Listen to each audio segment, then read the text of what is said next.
I've got a praying mantis in my garden. That is exciting. He's been there for 3 days hunting. I love it. The garden is a disaster right now.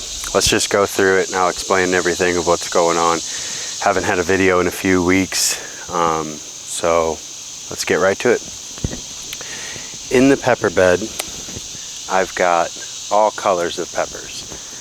Got these black ones, yellow ones, green ones, purple ones, orange, like a whole bunch of peppers. So this pepper bed is bussin', as the kids would say. God, it sounds so weird when I say it. I'm not supposed to say stuff like that. Yeah, I can't pull it off. The strawberry that I planted in my green stalk shriveled up and died. So I've got a couple more that I'm gonna put in there to see if they work.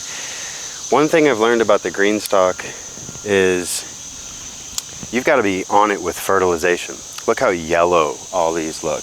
And it's just like yellow and pale on the bottom. And so I can tell they need a lot of food. So it's one thing I've learned about the green stalk.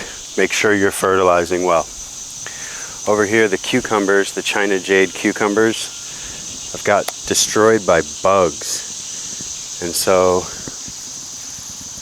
there's one. These squash bug deals.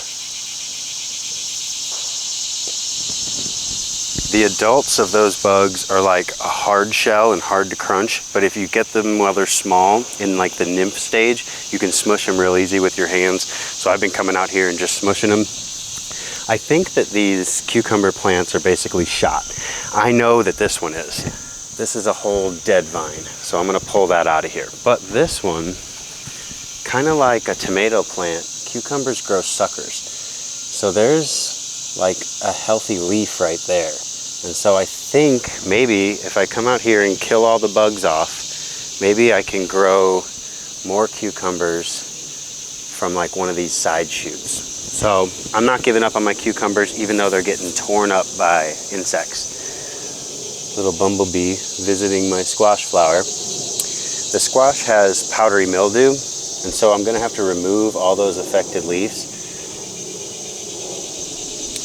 But the tip of the plant looks pretty healthy, and you can see I've got a little baby squash on there.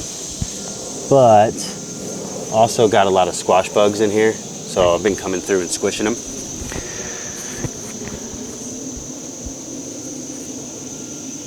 I put some Swiss chard plants in here, just 1, 2, 3. To kind of start my fall garden over here. Here's another squash plant with a few fruits on it starting there, but you can see all the powdery mildew. So I'm just going to cut out all the leaves that have powdery mildew. So there's a lot of garden work here lately. Let's show you the tomato wall. This is a big wall of tomatoes. They are also starting to look a bit damaged and stuff, like this leaf. That's a goner. So I got to come out here and cut off all of the affected leaves. But I just fertilized for another round of tomatoes. So these are going to just continue to produce until frost. I'm just going to keep cutting off the diseased leaves. So you can see there's like no leaves on the bottoms of these plants. It is just a long stem up to the tomatoes. So I keep having to cut off the damaged leaves, but that's just the way it goes. Green stalk up on the porch here. Tomatoes starting to get some little blossoms here, so that's awesome. I planted some Swiss chard in here, like I said, kind of getting ready for the fall. Oregano. My oregano is like heaping over and it needs to be harvested and cleaned up. If anybody has any recipes or what's your favorite thing to do with oregano, leave a comment in the comment section. Underneath the shade of the tomatoes, unfortunately, is some pepper plants. Now, they're doing okay, but they're living under the shade of the tomatoes, so they're not thriving like they could be. I need to get in here and weed. Check on my tomato, or my strawberry runner. I'm seeing a little bit of roots coming out the bottom of this thing, so that's ready to transplant. So that's going to be going into the green stock. Same thing with this one. I got to cut it off, but it's ready to go in the green stock. Elephant ear.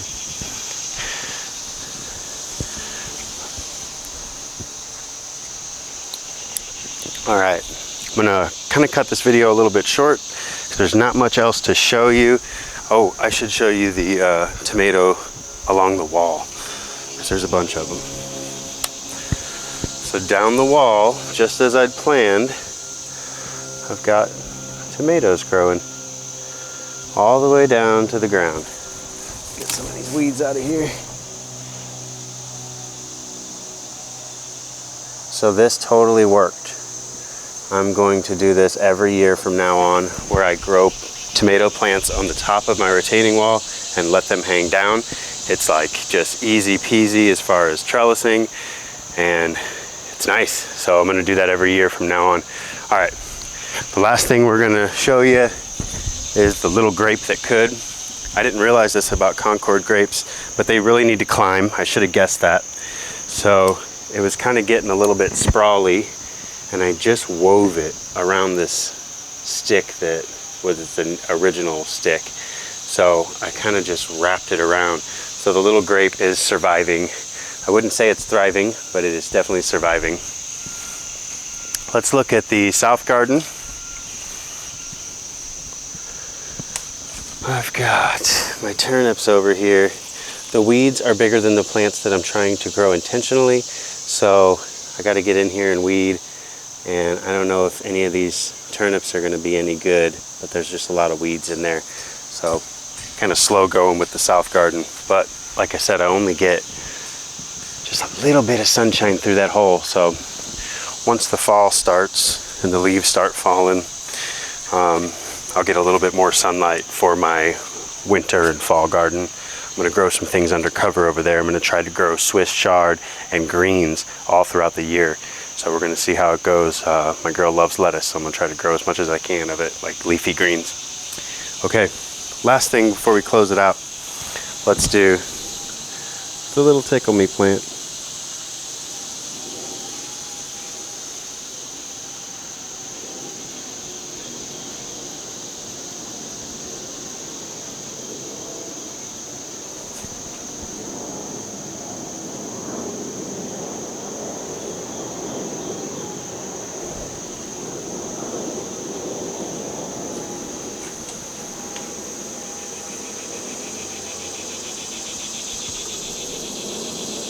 Now it's hiding.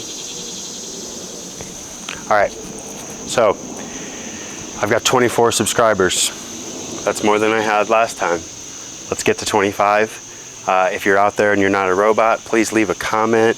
Anything you'd like to see or talk about, any questions you have, because I want to build a little bit of a gardening community here. There's a lot of YouTube gardening channels, but I don't think there can be enough. I keep finding new people that I follow, like Sandy Bottom Homestead, shout out to him. And I just love the way he does his videos, so I'm kind of like, this is kind of an homage to him. Just walking around showing you the real deal. I got a mess, I've got to clean up. I haven't been out here in a couple weeks. I've got pests, so I'm showing you the real deal, and kind of like Sandy Bottom Homestead. So shout out, please like and subscribe. Thank you, bye.